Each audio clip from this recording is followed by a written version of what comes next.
Good morning dear students, मैं सुधांशु पाठक आपके अपने यूट्यूब चैनल सुधांशु एकेडमी में आप सभी का वेलकम करता हूं। आप लोग जान रहे हैं एनटीपीसी के एग्ज़ाम डेट आ चुके हैं, ठीक है ना। तो हम लोग उसी को देखते हुए अपनी तैयारी को स्टार्ट करते हैं और फर्स्ट चैप्टर बायो का है, जिसको हम लोग बायो वाला सेगमेंट पूरा करेंगे और सेल से स्टार्ट करते हैं, ठीक है ना। और सेल से पहले हम लोग थोड़ा सा अगर बायो के बारे में जान लें अगर, ठीक है ना। तो सबसे पहले फादर ऑफ बायो कौन है? फादर ऑफ बायोलॉजी कौन है?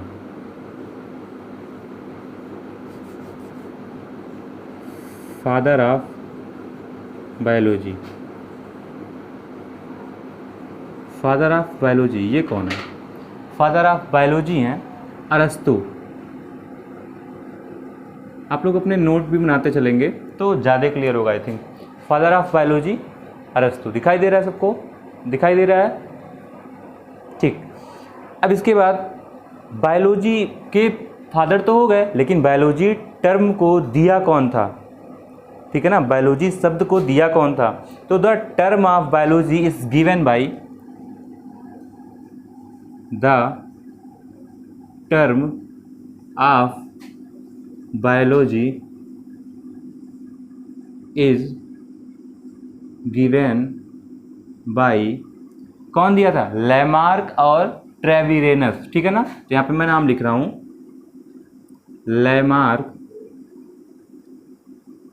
लैमार्क एंड ट्रेविरेनस, ठीक है ना। कौन दिया था? लैमार्क और ट्रेविरेनस, ठीक है ना। दिए कब थे? तो ये पूछ लेता है कभी कभी, 1802 में। कब दिए थे? 1802 में। फादर ऑफ बायोलॉजी अरस्तु। The term of biology is given, biology सब दिया कौन था सबसे पहले? तो लैमार्क और ट्रेविरेनस ने 1802 में दिया था, ठीक है ना। अब हम लोग थोड़ा सा क्लासिफिकेशन देखते हैं। तो बायोलॉजी को दो पार्ट में बांटा गया, आप भी लोग जान रहे हो, एक कौन? जूलॉजी और एक बॉटनी, ठीक है ना। तो बायोलॉजी देखिए, बायोलॉजी को हम लोग दो पार्ट में डिवाइड किए हुए हैं। कौन कौन सा? तो आप लोग ये देख लीजिए, जूलॉजी और बॉटनी, ठीक है ना। जूलॉजी और बॉटनी, ठीक है ना। हिंदी आप लोगों को मैं बता दूं तो इसकी है जंतु विज्ञान। आज थोड़ा सा इंट्रो चलेगा, जंतु विज्ञान, और इसका है वनस्पति विज्ञान।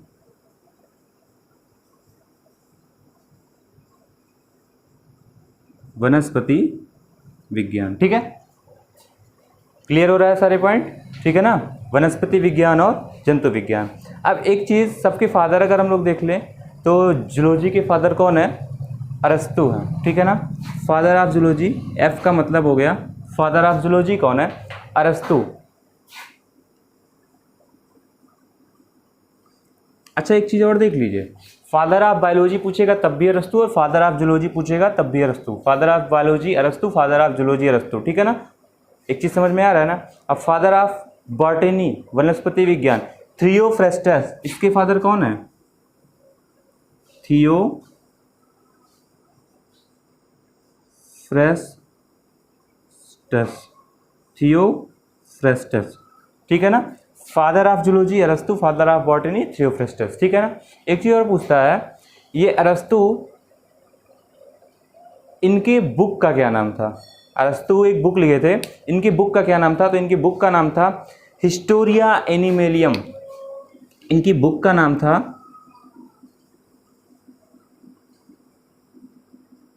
हिस्टोरिया, HISTORIA, हिस्टोरिया एनिमेलियम,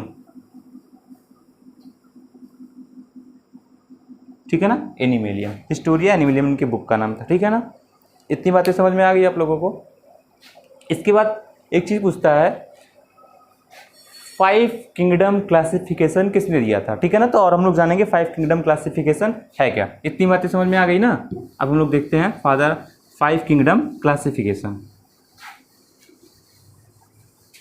आप लोग नोट बनाते चलिएगा तो थोड़ा सा आसान लगेगा पढ़ने में भी और समझने में भी, ठीक है ना।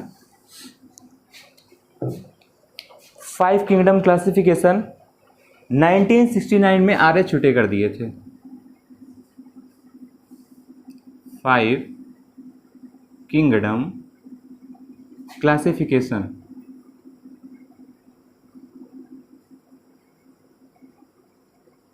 इसकी हिंदी है 5 जगत वर्गीकरण का सिद्धांत किसने दिया था? 5 जगत वर्गीकरण का सिद्धांत किसने दिया था? 5 जगत वर्गीकरण, ठीक है ना? 5 जगत वर्गीकरण, 5 किंगडम क्लासिफिकेशन किसने दिया था? तो ये दिया था 1969 में आर एच व्हिटेकर। कौन दिया था? R H Whittaker. Hindi English का कोई बहुत मैटर नहीं है, आएगा एग्जाम में तो स्पेलिंग आएगा तो आप लोग पढ़ के कर देना, ठीक है ना? आर एच व्हिटेकर किए थे, कब किए थे? 1969 में, ठीक है ना? इतनी बातें क्लियर हो रही है? अब आ रहा है, एकदम साफ आ रहा है ना पूरा, ठीक है? आर एच व्हिटेकर किए थे। इसके बाद क्या होता है? 5 किंगडम है क्या? वो 5 किंगडम कौन कौन से थे? तो थे मोनेरा, प्रोटिस्टा, फंगी, प्लांटी और एनिमेलिया, ठीक है ना? Monera, protista, fungi, Plantae, animalia.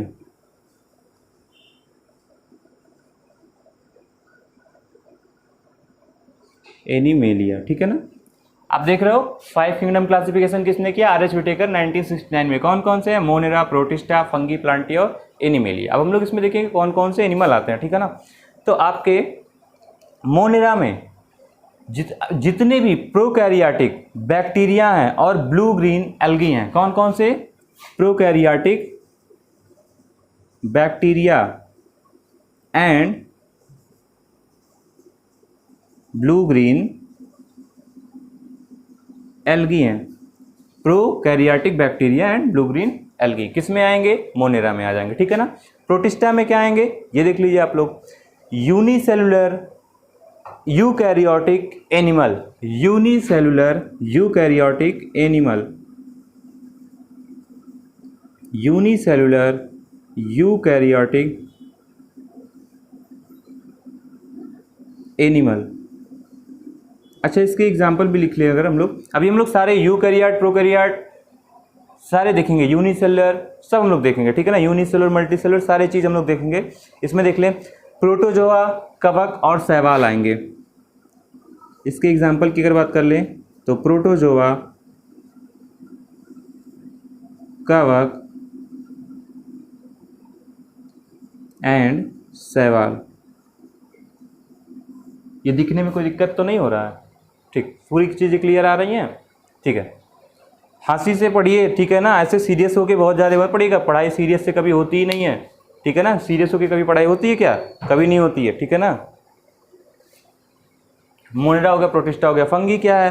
Fungi multi cellular और हाई ग्रुप ऑफ फंगी है, ठीक है ना? इसको कहते हैं बहुकोशिकीय उच्च कवक,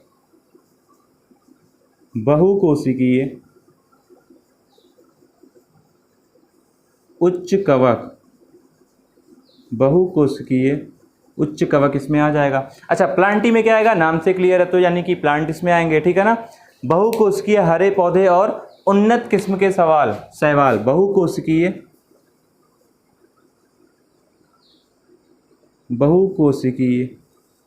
बहुकोशिकीय पौधे और उन्नत किस्म के शैवाल।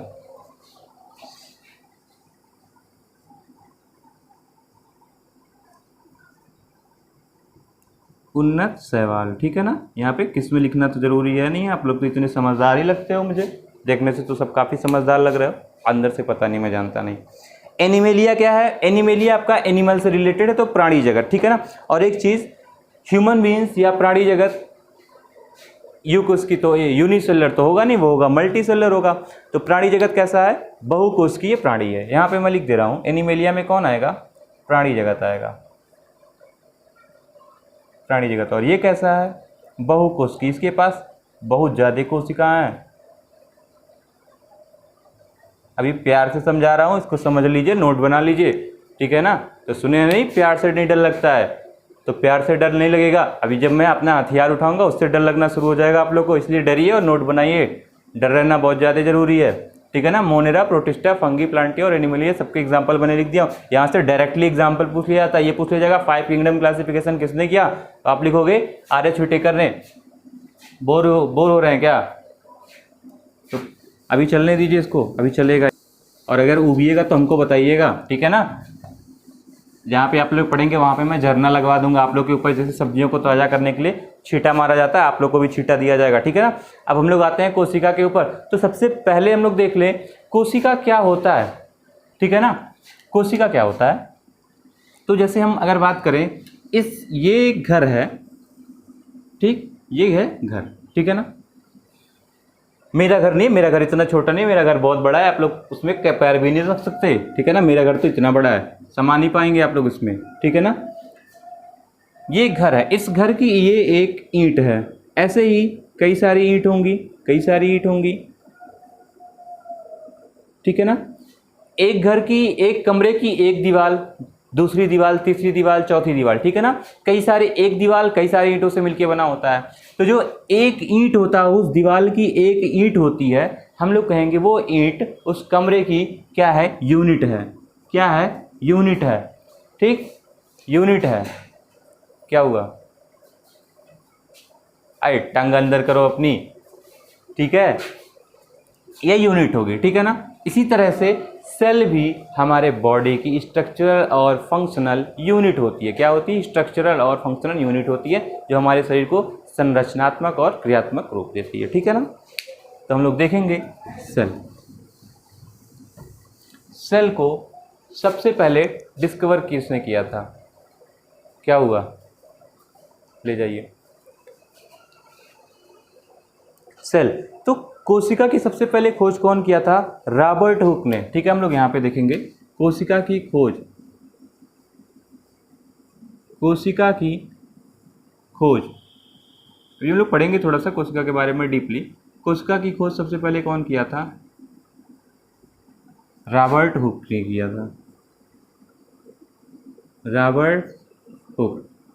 कब किए थे, तो 1665 में किए थे। इतनी बातें क्लियर हो गई होंगी आई थिंक आप लोगों को, ठीक है ना। इसके बाद फिर कोशिका की खोज हो गई, अब उस पर सिद्धांत देना शुरू किया गया कि ये क्या क्या चीज़ है। तो सेल थ्योरी सबसे पहले किसने दिया था, कोशिका सिद्धांत, स्लाइडेन और स्वान। तो कोशिका, अगर हम लोग बात करें कोशिका सिद्धांत किसने दिया था, तो स्लाइडेन और स्वान ने दिया था, ठीक है ना। कब दिया था, तो ये हम लोग देखेंगे 1839 में। 1839 में क्या हुआ, पढ़ाने जा रहे हैं क्या सर, स्टैंड मांग रहे हैं क्या, कोई दिक्कत, तो इतने टेंशन में कहाँ हैं, टेंशन में नहीं रहिए, टेंशन नहीं लेने का, टेंशन खाली देने का, ठीक है ना। कोशिका की खोज रॉबर्ट हुक ने 1665, आप देखिए 1665 में इसकी खोज हो गई। इसके बाद इस पर सेल थ्योरी देना स्टार्ट हुआ, तो कब दिया गया, 1839 में, ठीक है ना। इसके बाद जब इसका सिद्धांत देना शुरू हुआ, तो इसकी स्टडी शुरू हो गई, जिसको हम लोग कहते हैं साइटोलॉजी।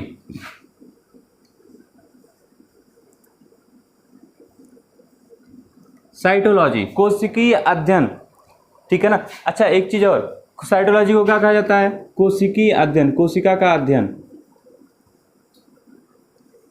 कोशिका का अध्ययन। जब कोशिका का अध्ययन तो पूछा जाता है ना एग्जाम में, कोशिका के अध्ययन को क्या कहा जाता है। जब इतना अध्ययन करने लगेंगे तो एक पूरी ब्रांच बन गई साइटोलॉजी, जिसमें केवल सेल का अध्ययन किया जाता था, ठीक है ना। अब एक चीज, अब पूछा जाता है सबसे छोटी कोशिका कौन है, सबसे बड़ी कोशिका कौन है, ठीक है ना। तो अगर सबसे छोटी कोशिका पूछा जाएगा तो माइकोप्लाज्मा गैलीसेप्टिकम। कौन सा, सबसे छोटी कोशिका कौन है, सबसे छोटी कोशिका कौन है, माइकोप्लाज्मा, माइकोप्लाज्मा गैलीसेप्टिकम। पूछा जाएगा सबसे छोटी कोशिका, तो माइको प्लाज्मा गैलीसेप्टिकम, ठीक है ना। और सबसे बड़ी कोशिका तो शुतुरमुर्ग का अंडा, ठीक है ना। सबसे अगर बड़ी कोशिका की बात कर ली जाएगी तो क्या होगा, सबसे बड़ी कोशिका तो शुतुरमुर्ग का अंडा।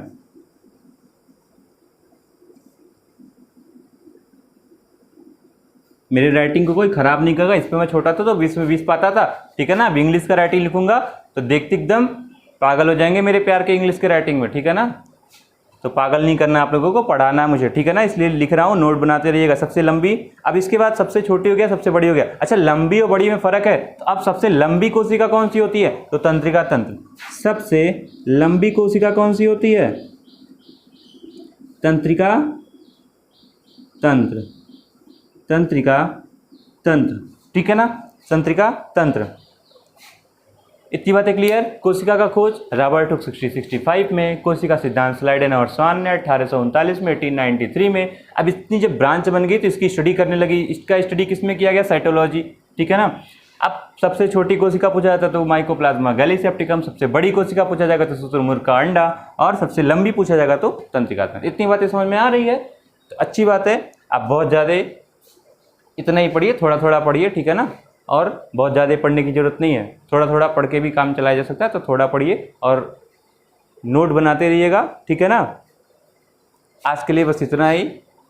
Thank you, bye bye, take care, love you all.